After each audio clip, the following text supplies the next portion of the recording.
Voilà, 9h33 minutes, vous êtes sur Radio Sud-Est, on vous l'a annoncé depuis quelques semaines, du moins une bonne semaine on va dire. Donc notre invitée elle est là, elle est bien présente.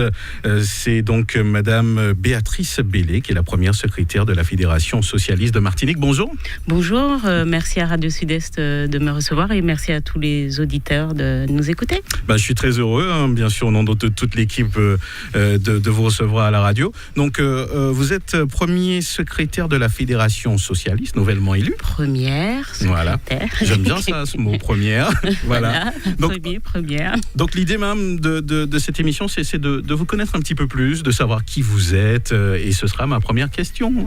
C'est vrai qu'il est difficile de parler de soi-même, mais qui est Béatrice Bellé ? Béatrice Bellé, c'est une militante, une socialiste, une femme de 42 ans, bientôt 43 d'ailleurs, donc pas si jeune que ça, mais enfin voilà. Oui, encore jeune.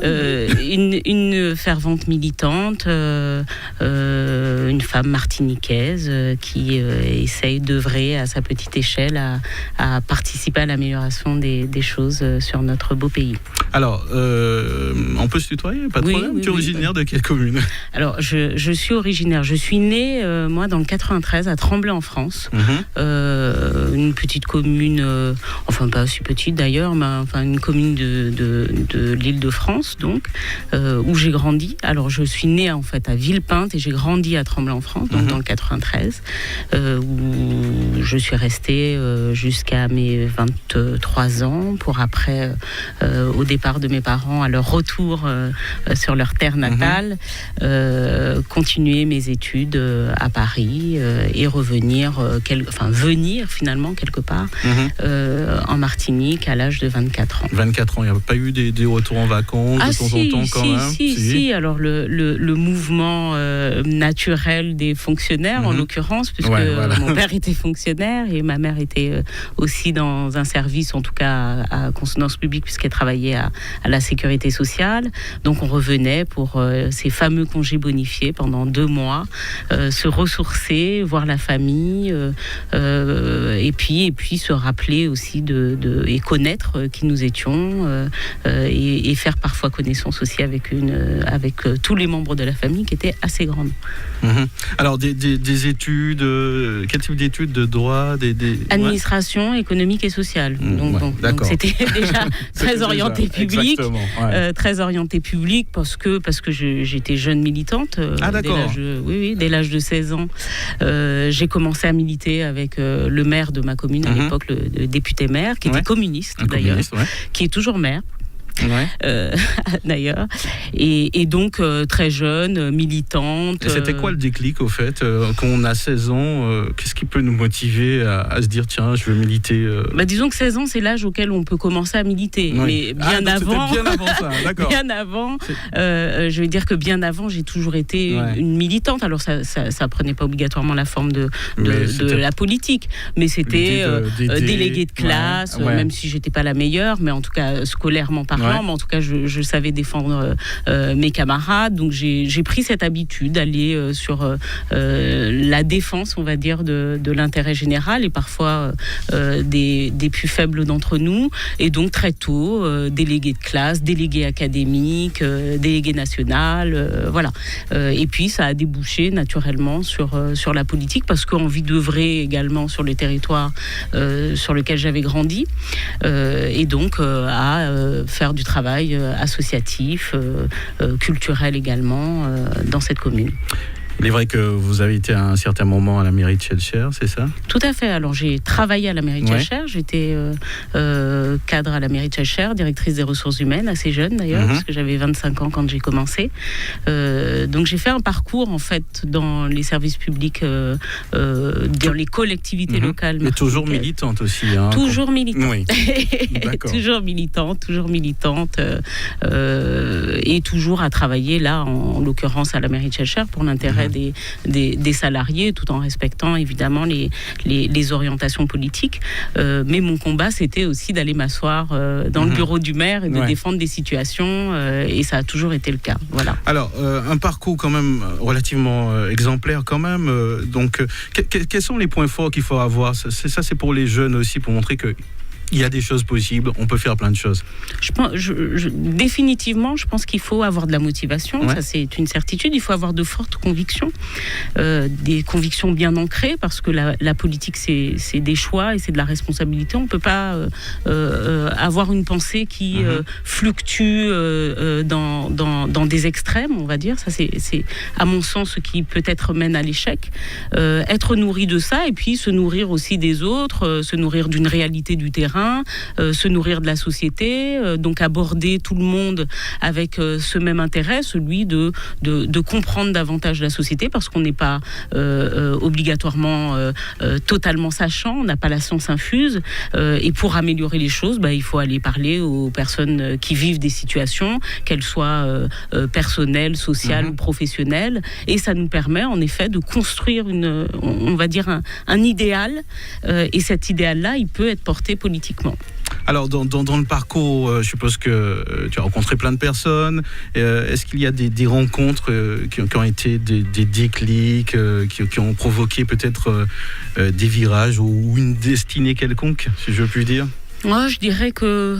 Alors, je suis en plus, quand je suis de la génération, on va dire, Mitterrand, donc je suis de la génération de ces grosses manifestations étudiantes où on scande, où on est persuadé que l'on va changer le monde parce qu'on parcourt 10 km dans la rue, ce qui est d'ailleurs vrai. Les manifestations étudiantes ont jadis, en tout cas... Elle est encore là, cette fibre, jusqu'à maintenant? Oui. Ça s'entend un petit peu. Oui. D'ailleurs, le petit séjour que j'ai fait à Paris, je n'ai pas manqué d'aller dans mon université, qui est l'université de Tolbiac, qui était bloquée, pour aller discuter avec les étudiants, pour aller évidemment revoir ce lieu qui a été un véritable apprentissage pour moi également, à la chose politique, parce que nous avions des professeurs émérites et des politiques qui nous enseignaient. Alors, en matière de rencontres, je dirais que toutes les rencontres, et probablement les plus simples, finalement, ont été déterminantes pour moi. C'est-à-dire que lorsque l'on voit la difficulté humaine, et je m'en suis rendu compte singulièrement en Martinique, en me disant mais comment, avec ce niveau de vie, avec parfois des vraies difficultés d'aménagement, comment les gens font pour vivre avec si peu, et il n'y a pas besoin d'aller voir au-delà. Dans nos propres familles, on voit la difficulté, et là on se dit mais on a le devoir de participer à quelque chose. À partir du moment où on y croit, on a ce devoir de se mobiliser, et je crois que c'est tout ça. Ce sont des éléments déclencheurs. Le Parti socialiste, parce qu'on était une bande d'amis militants, syndiqués dans les syndicats étudiants, et puis naturellement, oui, le Parti socialiste s'est présenté à nous. Alors la jeunesse, en tout cas la partie jeune du Parti socialiste, les MJS, le mouvement des jeunes socialistes, et puis après le parti lui-même. Je crois que tout mon parcours a été, on va dire, jonché de petits messages, de réalité, et puis de prise de conscience, c'est-à-dire ne jamais fermer les yeux devant ni la réussite ni la misère. Voilà. Et ça me fait, oui, parce que je reste professionnellement, malgré tout, une femme ambitieuse également, mais j'ai de l'ambition pour les gens qui m'entourent, et j'ai de l'ambition pour notre jeunesse, parce que je crois qu'elle est capable de beaucoup de choses. Alors, en tant que femme, est-ce que ça a été plus difficile? Peut-être que c'est une question assez particulière, mais bon, de se frayer un chemin. Il faut la poser. Disons que je l'ai jamais vécu comme ça, parce que j'estime que sa place, on nous la donne pas, obligatoirement, donc il faut la prendre. Et j'ai toujours été comme ça. Allez, voilà. Donc je bouscule de toute façon, j'ai toujours été comme ça, j'ai toujours aussi été un peu bagarreuse, et je ne reculais devant aucun combat, qu'il soit féminin ou masculin. Donc j'ai jamais, alors on me disait d'ailleurs plus jeune, garçon manqué, donc je me suis jamais sentie déconsidérée en tant que femme, parce que c'est pas ce que je faisais valoir en premier, déjà d'une, et puis parce que je pense que j'étais suffisamment combative pour que le sujet ne se pose pas, et qu'on ne me traite pas de femme en considérant que c'était un élément ou un qualificatif qui pouvait être dégradant. Donc, bien au contraire. Bien au contraire. Voilà. Une femme à la tête du Parti socialiste, là, après les élections et tout cela, on sent comment finalement après? On est fiers de la confiance des camarades, puisque c'est les camarades qui décident, donc on est fiers de la confiance. Et puis on a envie en effet de relever le défi et puis d'honorer cette confiance qui vous est donnée, parce que ça veut dire que on se dit, au regard de votre parcours, au regard de ce que vous avez proposé, que vous êtes à même en effet d'apporter des solutions, d'apporter une dynamique à la formation politique. Et c'est une fierté, bien sûr, c'est une fierté. J'ai entendu des mots, une dynamique à la formation politique, ça veut dire qu'il y aura des jeunes, il y aura de nouvelles personnes, de nouvelles têtes. Il y a déjà des jeunes, d'accord. Sûr. Il y en aura davantage. Donc ils seront plus visibles peut-être. Oui, je pense qu'il faut donner sa place, mais il faut aussi avant de visibilité, parce qu'on n'est pas... Il faut former, effectivement. Voilà. Ouais. Donc la politique et les partis politiques sont aussi là pour former les militants, qui eux-mêmes vont former des sympathisants, qui eux-mêmes vont porter encore d'autres choses auprès des populations. Donc c'est très important, la formation est très importante, la formation militante, mais la formation aussi à la chose publique, quelle qu'elle soit, à la chose économique. Arriver à former, c'est le challenge d'un bon parti. Alors, les grandes lignes que vous allez mener, votre cheval de bataille, là, justement, au sein du Parti socialiste. Je crois que je crois qu'il faut. La réalité, c'est qu'il ne faut pas qu'on se disperse sur des choses extraordinaires. On a des réalités qui finalement sont assez terre à terre et qui sont celles qui intéressent les Martiniquais. Et pour moi, le vécu de tous les jours des Martiniquais, c'est peut-être la chose la plus importante que nous avons à gérer. Aujourd'hui, et je salue les franciscains, les robertins qui ont souffert des intempéries. Aujourd'hui, on a des questions cruciales. Nous sommes sur un territoire classé catégorie 5 en matière de risque. Est-ce que la formation réellement de nos populations aux risques naturels, la prévention, n'est pas améliorée? Ça, c'est quelque chose qui me semble indispensable. On est toujours finalement un peu surpris de ce qui nous arrive. On court toujours au dernier moment. On constate toujours avec effroi les catastrophes qui nous parviennent, alors que l'on connaît déjà. On sait que ça peut arriver. Et peut-être qu'on est finalement très très mal préparé. Je crois que ça fait partie des chantiers qu'il faut que nous puissions entamer avec la population. Donc c'est une réflexion que nous allons porter au sein de notre famille politique. Comment mieux former, comment aussi donner de la valeur aux travaux qui sont déjà faits. La Sopamar a fait des travaux importants sur les risques naturels, sur la question des littoraux en Martinique et d'autres thèmes, toutes les problématiques. Monsieur Albéric et tout le reste. Albéric Marcelin a fait des travaux. Je crois qu'il faut être à l'écoute des personnes qui se sont déjà intéressées à ces questions. On a le professeur Safache également, qui a fait une grande tournée l'année dernière pour expliquer la question de la montée des eaux et les risques liés à l'aménagement des littoraux. Je crois qu'il faut écouter et il faut en tirer des conclusions en matière d'aménagement et en matière de politique publique. Donc ça fait partie. Et puis, il y a un thème que j'ai abordé au dernier congrès du Parti socialiste, qui est, en tout cas qui est celui de la santé environnementale. Je crois aussi que les socialistes ont porté cela, étaient les seuls d'ailleurs à porter la question de la santé environnementale telle que nous l'avons portée, avec la question des perturbateurs endocriniens. C'est quoi les perturbateurs endocriniens? C'est ces fameux, on va dire, ces fameuses particules qui viennent déstabiliser notre corps. Bon, alors ces particules, on les trouve, nous, le cas le plus prégnant, celui dont on entend le plus parler, c'est celui du chlordécone, mais il y en a d'autres. Il y a un tas de pesticides qui viennent nous pourrir, et sur cette question-là, il y a déjà des avancées scientifiques. Et pareil, quelle est la réponse politique que l'on peut donner à ces avancées scientifiques, et quelle est la réponse finalement qu'on donne à l'homme, à l'humain? Quelle est la place qu'on lui donne? Est-ce que indéfiniment nous pourrons accepter de placer les intérêts économiques, qu'ils soient des intérêts économiques commerciaux ou agricoles, avant la santé des Martiniquais? Je ne crois pas. Et ça, c'est aussi un cheval de bataille qui va être celui de ma famille politique. Alors, concernant les valeurs du socialisme, est-ce qu'à l'heure actuelle, aujourd'hui, elles sont encore là, ces valeurs, ou elles ont évolué, quel est votre regard sur ça? Qu'est-ce que vous comptez impulser? Les valeurs socialistes perdureront au-delà des hommes, qui les porteront beaucoup, les porteront moins. Je crois que la valeur fondamentale des socialistes, c'est de lutter contre les inégalités. Bon. Donc ça, c'est une valeur fondamentale. Il y a une valeur aussi d'humanisme, et l'humanisme a un sens, c'est voir l'homme au centre de notre pensée, voir l'homme au centre de notre action. Et ça, oui, ça perdure. Alors c'est porté plus ou moins bien, et parfois même pas obligatoirement seulement par des socialistes. Exactement. Hein. Donc je pense que la pensée perdure, l'idéal aussi perdure, l'idéal d'un monde meilleur perdure. À nous, par contre, de le faire vivre. Voilà.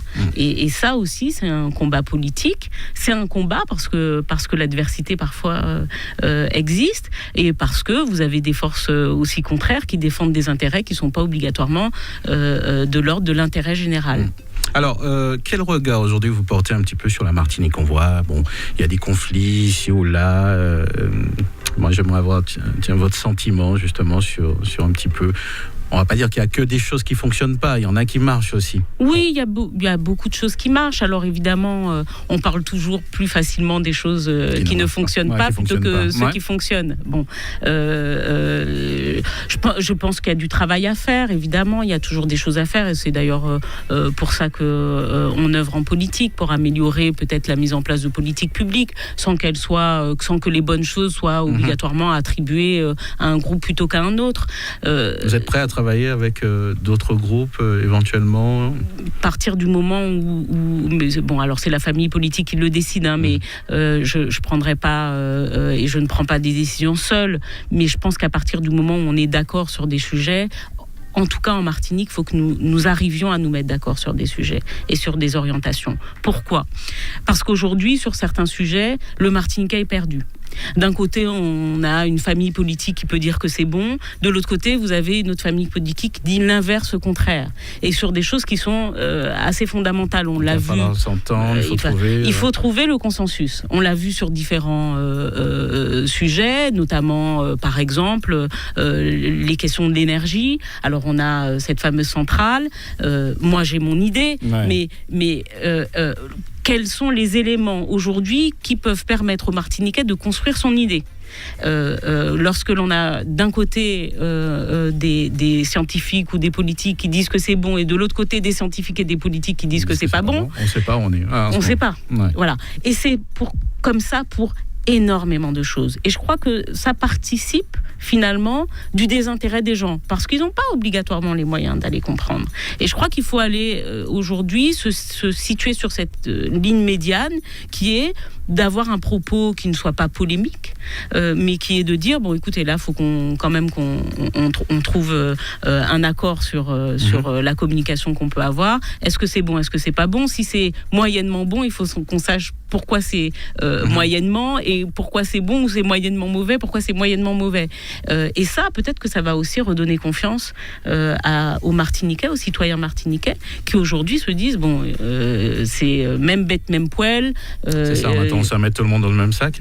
Oui. Est-ce que vous avez déjà été, on va dire, contacté peut-être par d'autres organisations pour des travaux ou éventuellement prochaines échéances qui arrivent très bientôt? Non, pas encore pour les échéances. La question ne se pose pas encore, mais approcher, oui, mais depuis un certain temps.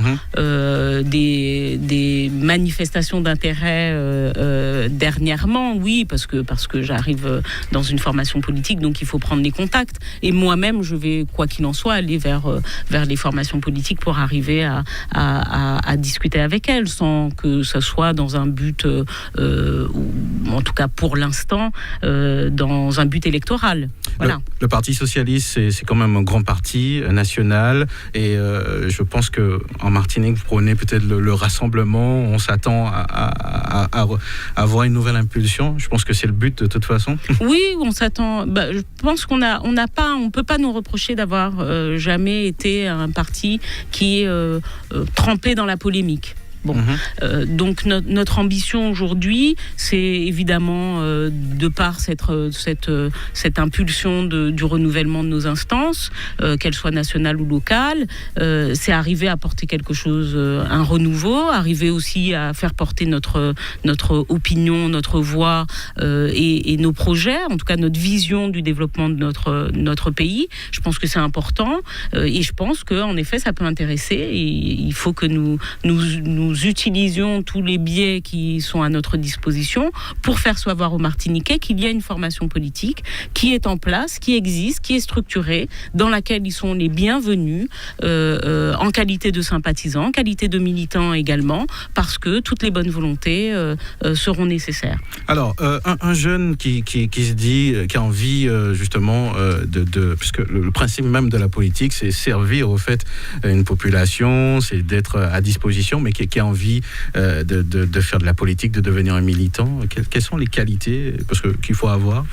Est-ce qu'il y en a forcément? Les qualités, c'est déjà aimer discuter, parce que la politique, c'est aussi ça, c'est arriver à convaincre, donc arriver à être suffisamment proche de la population pour porter des préoccupations, parce qu'on ne vient pas porter ses préoccupations personnelles, quoique on les accepte aussi, mais parce que c'est des réalités finalement martiniquaises. Peut frapper à la porte. Tout à fait. Mais il sera le bienvenu, et il sera le bienvenu pour venir voir comment ça fonctionne, pour se faire son idée et pour militer comme il l'entendra. C'est-à-dire que ça peut être aussi un militantisme de travail. C'est quelqu'un qui fournit son idée, qui l'écrit, qui discute. La politique, c'est pas une affaire de personnes âgées ni quoi que ce soit, parce que des fois, ils ont un petit peu cette impression. Encore une fois, je pense que c'est le résultat de quelque chose. Je crois qu'il ne faut pas oublier que les jeunes se font des idées des choses, mais sont en construction.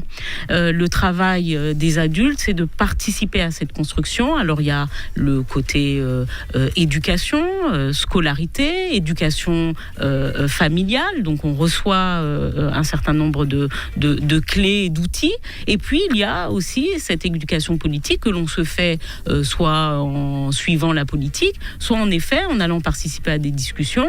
Je crois qu'il faut que les jeunes n'aient pas peur de ça, parce que finalement, on construit un avenir pour eux, et ils ont leur mot à dire, et ils peuvent nous apporter une vision.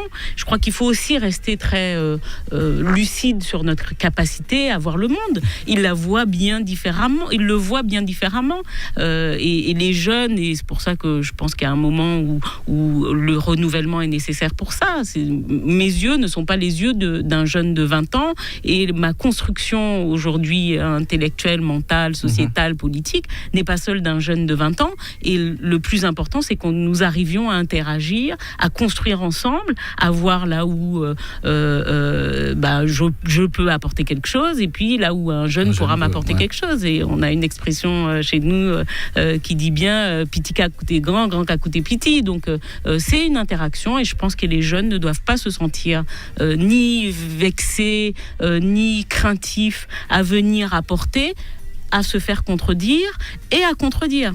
C'est le jeu. Alors, c'est vrai qu'il y aura bientôt les prochaines essais. On en a parlé un petit peu vaguement, mais je suppose que ça fait un moment que vous travaillez justement sur tout plein de dossiers, sur des programmes.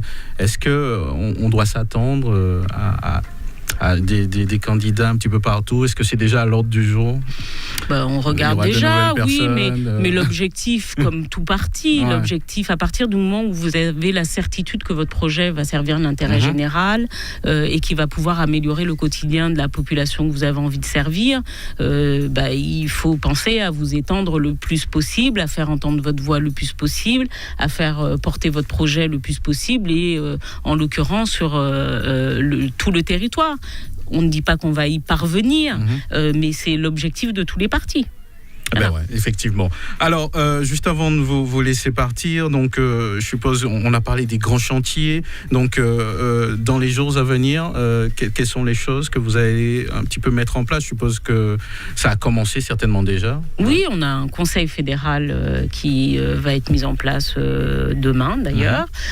Donc, avec les instances internes du parti, avec la constitution d'une équipe. Et puis, il y a les sections, donc qui sont on va dire le pendant du parti sur les territoires, qui se mettent également en place, qui vont se construire, avec les postes de trésorier, de secrétaire de section, donc voilà. Et puis après, c'est partir très rapidement à la conquête de nos adhérents, partir aussi à la conquête des idées, partir à la conquête d'un programme, le travailler ensemble, c'est le travail que nous nous sommes fixés. D'accord. Donc on arrive au bout de cet entretien qui a été assez vite, mais je pense qu'à travers tout cela, les auditeurs ont un petit peu pu vous découvrir encore un petit peu plus. Est-ce qu'il y a quelque chose que vous souhaitez rajouter, une question que je vous ai pas posée, peut-être éventuellement? Non, je vois pas, mais je reviendrai. Si j'y pense, je reviendrai maintenant que je connais le chemin. Ouais.